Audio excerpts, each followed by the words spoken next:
Hello बच्चों। तो कैसे हैं आप सब? कैसे चल रही है आप सबकी पढ़ाई? बढ़िया। तो जैसे कि आप लोग का क्लास 12th में हम फिजिक्स शुरू किए हुए थे, तो उसमें इलेक्ट्रोस्टैट का एक टॉपिक चल रहा था। आपको विद्युत द्विध्रुव बताए थे। विद्युत द्विध्रुव के कारण विभिन्न स्थानों पर जो विद्युत क्षेत्र का व्यंजक प्राप्त करते हैं, और जो पूछता है बोर्ड एग्जाम में, बहुत ही इंपॉर्टेंट है आपको। तो जैसे कि अक्ष पर हम विद्युत क्षेत्र का व्यंजक प्राप्त कर लिए थे, उसके बाद विषुवतीय तल के लिए आपको अभी हम विद्युत क्षेत्र का व्यंजक, वही है विद्युत द्विध्रुव के कारण विषुवतीय तल में स्थित बिंदु एम पर विद्युत क्षेत्र का व्यंजक प्राप्त करो। व्यंजक होता कितना है? तो ई बराबर होता है केपी बटे आर क्यूब, और अक्ष पर कितना होता है? 2 केपी बटे आर क्यूब। तो अक्ष वाले को तो प्रूफ किए हुए थे, और आर कोमा थीटा पर जो होता है वह कितना होता है? तो केपी बटे R cube root under 1+3 cos square theta. तो ये सब आपको तीनों का तीनों हम स्थिति बता दिए थे। आज तक अक्ष पर प्रूफ भी कर दिए, इसको प्रूफ कर देते हैं। इस बार आप जैसे कि देखिए बोर्ड एग्जाम में बहुत ही इंपॉर्टेंट क्वेश्चन, मतलब जिसके द्विध्रुव के कारण जो है अक्ष पर विद्युत विभव का व्यंजक पूछ दिया था 5 नंबर में। तो बहुत ही इंपॉर्टेंट क्वेश्चन पूछता है। तो अगले 2025 एग्जाम के लिए आप लोग को ये डेरिवेशन, जो इससे ये डेरिवेशन है, इसके बाद वाला, इससे पहले वाला अक्ष पर जो ज्ञात किए थे वो डेरिवेशन तो बहुत ही इंपॉर्टेंट है। ठीक है, तो ध्यान से इसको देखिए आप लोग। तो विद्युत द्विध्रुव के कारण विषुवतीय तल में कह रहा है विद्युत क्षेत्र ज्ञात करने के लिए विद्युत क्षेत्र का व्यंजक। तो अब यहाँ ध्यान से देखिए। तो जैसे कि ये आपका, ये आपका विद्युत द्विध्रुव है, माइनस क्यू आवेश और ये प्लस क्यू आवेश है। दोनों के बीच की दूरी को हम मान लेते हैं जैसे कि 2a, बहुत ही कम दूरी है। ठीक है, और विद्युत द्विध्रुव यह एक क्या कहलाएगा? तो जब समान परिमाण व विपरीत प्रकृति के दो बिंदु आवेश को हम बहुत ही कम दूरी पर रख देते हैं, तो यही संयुग्म कहलाता है विद्युत द्विध्रुव। तो अब यहाँ पे माइनस क्यू प्लस क्यू समान परिमाण के दो विपरीत प्रकृति के आवेश है। दोनों के बीच का दूरी कितना है? 2a है। और इसका द्विध्रुव आघूर्ण केंद्र जो है वह O है। द्विध्रुव आघूर्ण केंद्र O है। का द्विध्रुव आघूर्ण केंद्र जो है वह क्या है? द्विध्रुव आघूर्ण केंद्र O है। और द्विध्रुव आघूर्ण केंद्र O से क्या करना है? तो लंबवत, O से लंबवत R दूरी पर, O से लंबवत R दूरी पर हमको विद्युत क्षेत्र का व्यंजक, R दूरी पर स्थित एक पॉइंट है M, जिस पर हमको क्या करना है? विद्युत क्षेत्र का व्यंजक प्राप्त करना है। इस M पॉइंट पर हमको विद्युत क्षेत्र का व्यंजक प्राप्त करना है। ठीक है, अब ये द्विध्रुव आघूर्ण का जो केंद्र है ये O, यहाँ से ये दूरी A होगा। कितना होगा?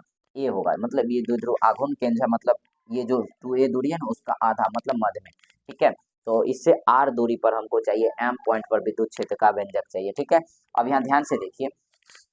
तो ये दूरी जो है और ये दूरी दोनों समान होगा। ये दोनों क्या होगा? समान होगा। ये मान लीजिए x, ये भी कितना हो जाएगा? ये भी कितना हो जाएगा?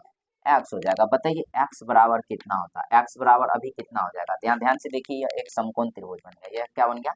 समकोण त्रिभुज बन गया। तो अब समकोण त्रिभुज जब बन गया तो ये दूरी कितना हो जाएगी? ये r है, ये a है, तो ये हो जाएगा कितना? आर स्क्वायर प्लस, ये दूरी कितना बन जाएगा? आर स्क्वायर प्लस ए स्क्वायर। तो इसमें क्या होता है? तो डेरिवेशन में थोड़ा सा आपको कुछ 5 नंबर में पूछता है तो थोड़ा सा लिखना भी पड़ेगा। ठीक है, तो इसको जो सब किया नहीं, इसको यहाँ पे हम लिख लेते हैं। ठीक है, तो अब यहाँ ध्यान से देखिए। तो माना माना समान परिमाण, समान परिमाण व विपरीत प्रकृति के दो बिंदु आवेश,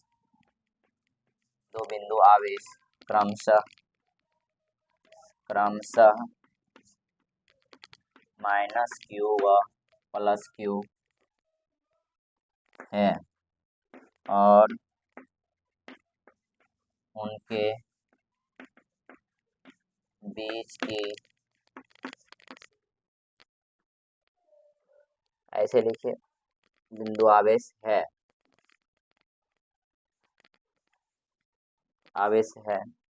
बिंदु आवेश क्रमशः माइनस क्यू व प्लस क्यू 2a दूरी पर 2a दूरी पर स्थित है, जिनका द्विध्रुव आघूर्ण केंद्र ओ है, जिनका द्विध्रुव आघूर्ण केंद्र ओ है, और और और केंद्र से लंबवत आर दूरी पर, केंद्र से लंबवत आर दूरी पर स्थित बिंदु एम पर, स्थित बिंदु एम पर क्या ज्ञात करना हमको, विद्युत क्षेत्र ई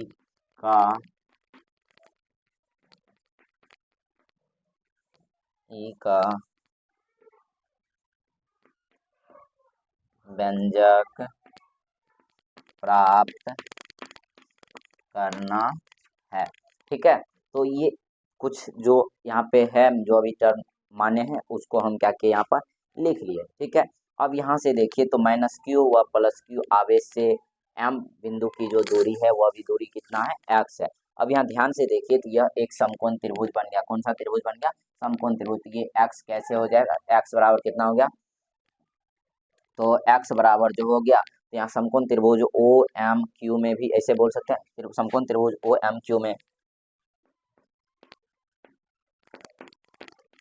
समकोण आगे काम आएगा, यहाँ से cos थीटा का वैल्यू वैसे काम आएगा, तो वो भी लिख लेते हैं हम। एक्स का मान कैसे आया ये आपको पता है, पाइथागोरस थ्योरम से समकोण त्रिभुज ओ एम क्यू में कितना हो जाएगा, तो एक्स बराबर हो गया रूट अंडर कितना बताइए, आर स्क्वायर प्लस ए स्क्वायर हो जाएगा, और cos थीटा बराबर बता दीजिए कितना होगा, cos थीटा बराबर बता दीजिए कितना होगा। यहाँ से cos थीटा, आप कहिएगा थीटा कहाँ है, तो इसको मान लीजिए द्विध्रुव के साथ जो ये दूरी है एक्स दूरी, ये कितना का कोण बना रहा है, थीटा कोण बना रहा है, ये भी कितना कोण बनाएगा, थीटा बनाएगा। अब ध्यान से देखिए तो ये 90, ये थीटा, तो ये कितना हो जाएगा 90 माइनस थीटा हो जाएगा, ये 90 और ये थीटा, तो ये कितना हो जाएगा।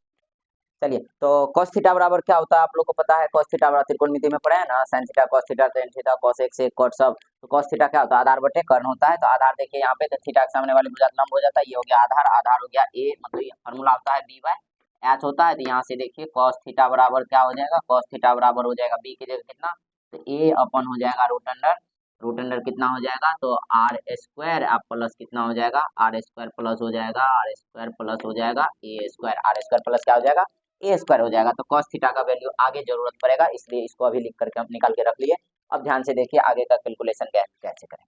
अब ध्यान से देखिए, तो एम पॉइंट पर जो है प्लस क्यू आवेश के कारण क्षेत्र देखेंगे और माइनस क्यू आवेश के कारण क्षेत्र देखेंगे। तो आपको पता है धनावेश के कारण क्षेत्र जो होता है बाहर की तरफ होता है, तो यहाँ पे धनावेश के कारण क्षेत्र जो है वो किधर की तरफ हो जाएगा, वो बाहर की तरफ हो जाएगा, क्षेत्र किधर हो जाएगा, बाहर की तरफ क्षेत्र हो जाएगा। और आप लोग ये ध्यान रखेंगे यहाँ पे जो क्षेत्र होगा तो प्लस आवेश के कारण और माइनस आवेश के कारण क्षेत्र का परिमाण समान होगा, क्योंकि दूरी, ये भी दूरी पर और ये भी आवेश से समान दूरी पर, और चूंकि समान दूरी पर है इसलिए क्षेत्र क्या होगा, समान परिमाण में होगा। तो यहाँ पे मान लीजिए कि E1 प्लस क्यू आवेश के कारण हो गया E1, प्लस क्यू आवेश के कारण हो गया E1, और इसके कारण जो हो जाएगा वो कितना हो जाएगा, तो बाहर की तरफ भी हो गया, और माइनस क्यू आवेश के कारण जो है क्षेत्र किधर की तरफ, माइनस क्यू आवेश के कारण क्षेत्र हो गया अंदर की तरफ, इधर मतलब माइनस आवेश की तरफ हो गया। तो ये हो गया कौन चीज, E2, ये क्या हो गया, E2 हो गया। ठीक है, अब ध्यान से देखिए तो E1 E2 ये हो गया। अब ध्यान से देखिए ये एम पॉइंट पर हमको चाहिए net electric field. Net electric field के लिए क्या करना पड़ेगा, अब इसके लंबवत हम क्या करते हैं, इसके समांतर, द्विध्रुव के समांतर हम इस प्रकार से, अब ये दो सदिश है E1 और E2, इसका रिजल्टेंट जो होगा, परिणामी जो होगा वो तो इधर की तरफ ही होगा, ई नेट किधर होगा, ई नेट परिणामी जो क्षेत्र होगा वह इधर की तरफ ही होगा, इसी दिशा में होगा। अब इसको क्या करते हैं, तो हम यहाँ पे इसका हम ये देखिए, ये थीटा, ये जब थीटा है तो आपको पता होना चाहिए ये कितना होगा, ये कोण कितना हो जाएगा, ये हो जाएगा 90 माइनस थीटा, तो ये थीटा, तो ये 90 माइनस थीटा, और जब ये 90 माइनस थीटा, तो आपको पता होना चाहिए ये कोण कितना हो जाएगा, ये कोण हो जाएगा थीटा। पता चला, क्योंकि ये टोटल का टोटल कोण कितना है, ये 90 है, ये कितना है, ध्यान से देखिए ये कोण 90 है, इसमें ये चीज समझ गए, बस हो गया, टेंशन मुक्त है। यहाँ पे ये थीटा, तो ये भी हो जाएगा 90 माइनस थीटा, और ये 90 माइनस थीटा, तो अब देखिए ये कोण कितना होगा, इसको आगे की ओर हम बढ़ा दिए इस प्रकार से। तो आप बताइए ये कौन शीर्षाभिमुख कौन से,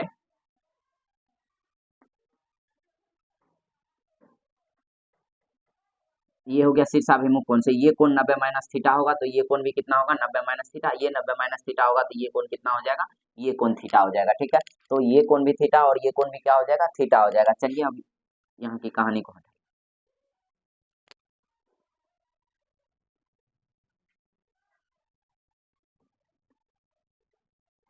अब देख, तो ये थीटा हो गया और ये भी थीटा हो गया। अब क्या करते हैं हम, वेक्टर कंपोनेंट तोड़ लेते हैं। क्या करते हैं, वेक्टर कंपोनेंट, सदिश अवयव जानते हैं ना आप लोग, सदिश अवयव हम यहाँ पे क्या करते हैं, तो E1 और E2 का सदिश अवयव तोड़ लेते हैं। अब क्या होगा, तो अब यहाँ देखिए E1 है, तो E1 का जिसके साथ कोण बना था, आपको पता होना चाहिए कि सदिश में बताए थे, वैसे 11th से लेकर के 11th में पूरा वेक्टर पढ़ाया जाता है, डिटेल में पढ़े आप लोग।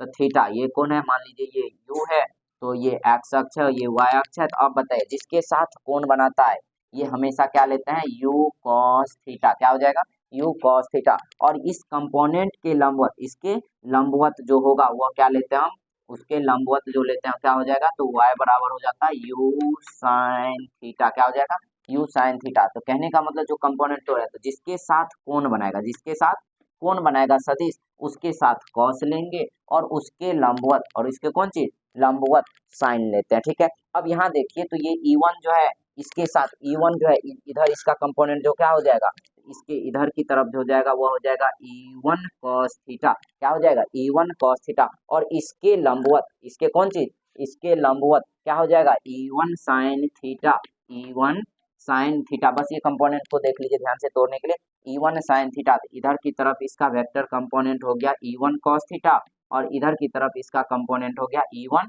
sin theta. ठीक उसी प्रकार से E2 का वेक्टर कंपोनेंट तोड़िए, तो E2 का जब वेक्टर कंपोनेंट तोड़िएगा, तो ये देखिए इसके साथ क्या बना रहा है, कोण बना रहा है ना, इसके साथ कोण बना रहा है ना। तो इधर की तरफ जब कंपोनेंट लेंगे, तो इधर की तरफ जो कंपोनेंट लेंगे तो वह क्या हो जाएगा, इधर की तरफ जो कंपोनेंट लेंगे वह क्या हो जाएगा, तो वह हो जाएगा E2 cos theta, E2 cos theta. और इसके लंबवत, इसके कौन चीज, लंबवत इधर की तरफ क्या हो जाएगा, इधर की तरफ हो जाएगा E2,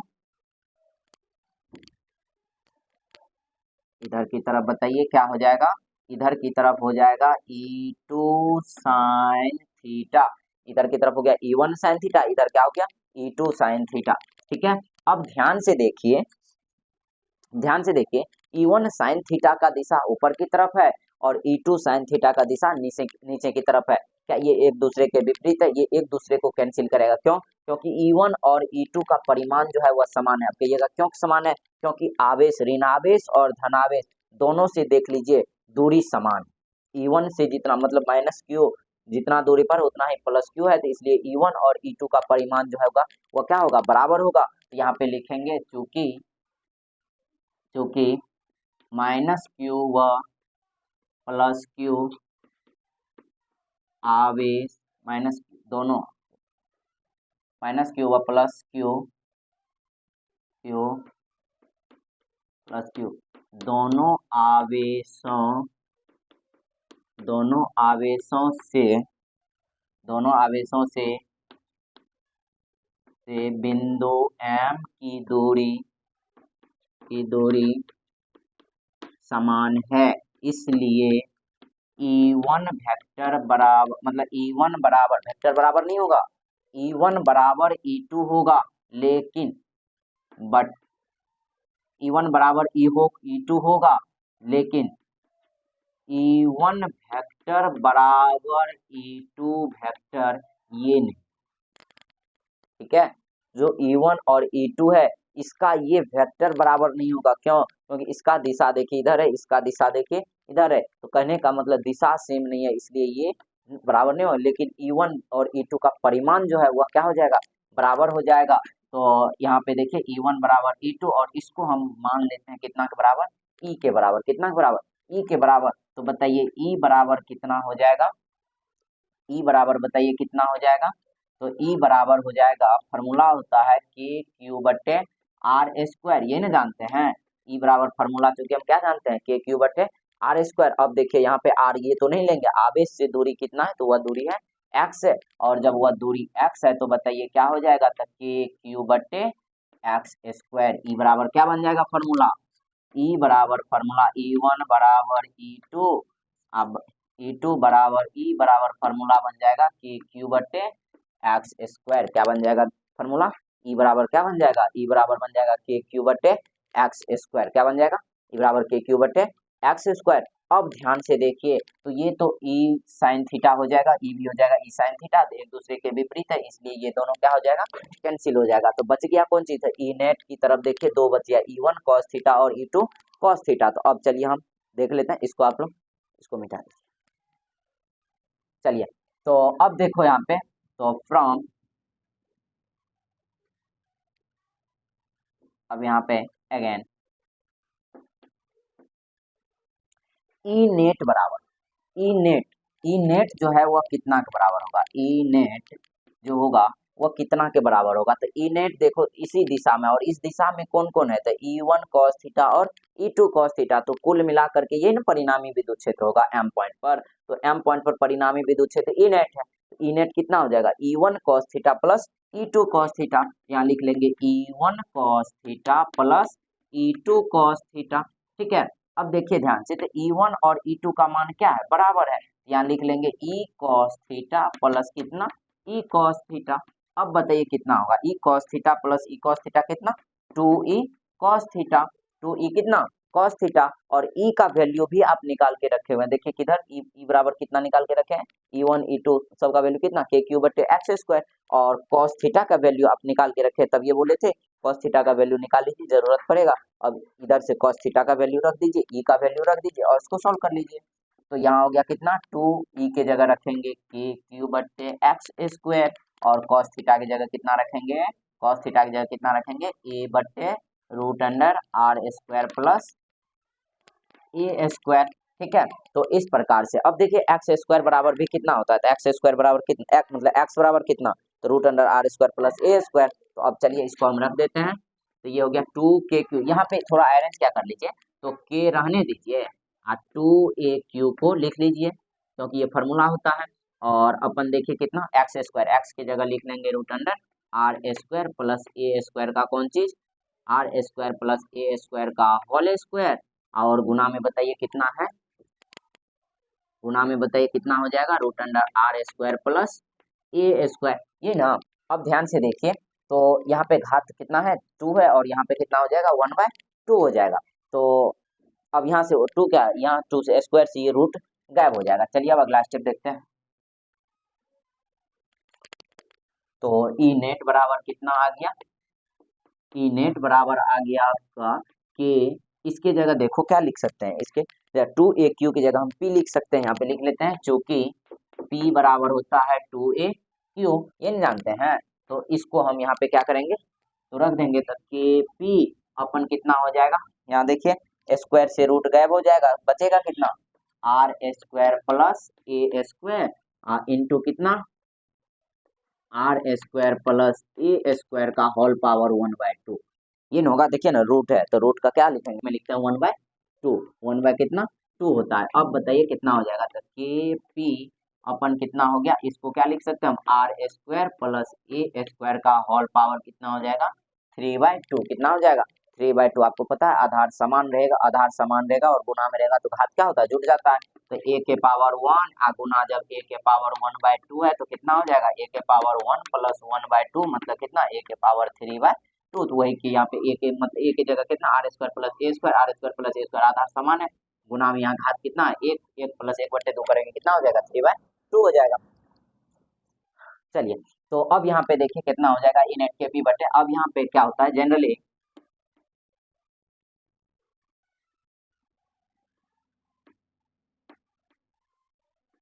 जनरली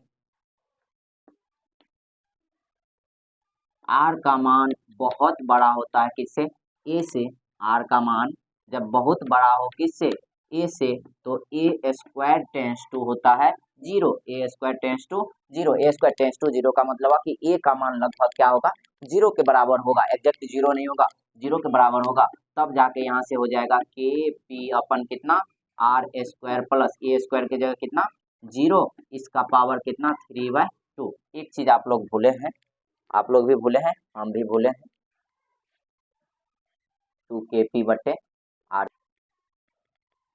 चलिए नहीं छूटा वैसे आपका यहाँ पे लगा आर। आर नहीं छूटा है, ठीक है। के पी अपन कितना आर स्क्वायर का क्या हो जाएगा, तो यहाँ पे हो जाएगा आपको, तो K P upon R cube, R square का क्या हो जाएगा, आर स्क्वायर का होल पावर 3/2, ये 2 से 2 क्या होगा, कैंसिल हो गया, तो बच गया कितना, के पी अपन कितना हो जाएगा, आर क्यूब हो जाएगा।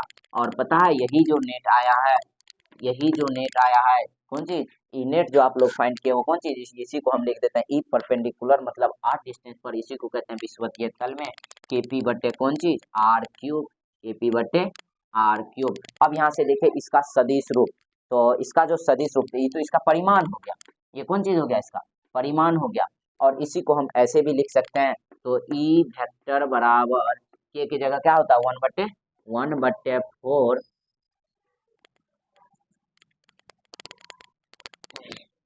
के का मान होता है 1/4 पाई एप्सिलॉन नॉट, ये होता है।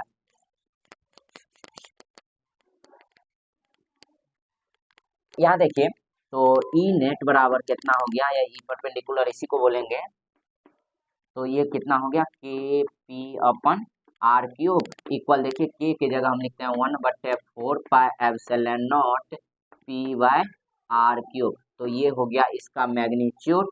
और इसी का जब हम सदिश रूप में लिखते हैं, तो यहाँ देखिए ई का वेक्टर फॉर्म में जो लिखते हैं, तो के पी वेक्टर अपन कौन चीज, आर क्यूब। लेकिन अब यहाँ ध्यान से देखिए, तो पी वेक्टर यहाँ नहीं बस माइनस पी हो जाएगा, क्योंकि ई का दिशा और पी का दिशा जो है ये दोनों अपोजिट है। अब यहाँ ध्यान से देखिए, तो पी का दिशा जो होता है वो माइनस क्यू आवेश से किधर होता है, प्लस क्यू आवेश की तरफ किधर होता है दिशा, द्विध्रुव की दिशा किधर होता है, द्विध्रुव की दिशा जो होता है वो माइनस आवेश से किधर की तरफ होता है, माइनस आवेश से प्लस आवेश की तरफ होता है, ठीक है। तो पी वेक्टर का दिशा और ई नेट वेक्टर का जो डायरेक्शन है, मतलब ई नेट और पी वेक्टर, तो ये दोनों का डायरेक्शन जो एक दूसरे के अपोजिट है, मतलब एक इधर जा रहा है और एक इधर जा रहा है, इसलिए यहाँ पे क्या करते हैं हम माइनस लगा देते हैं। ये हो गया इसका कौन सा रूप, तो ये हो गया इसका सदिश रूप, वेक्टर फॉर्म,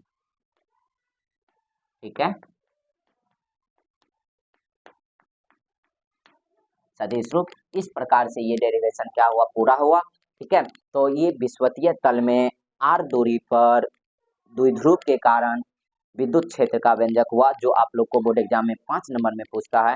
तो इसको आप लोग बढ़िया से कर लीजिए ध्यान से, और एक बार नहीं 2 बार, आप लोग 2 बार 3 बार, जितना आपको हर पॉइंट पे क्या करना बढ़िया से समझ लेना है। 2 बार वीडियो को रिव्यू करके देख लीजिए आप लोग, ठीक है।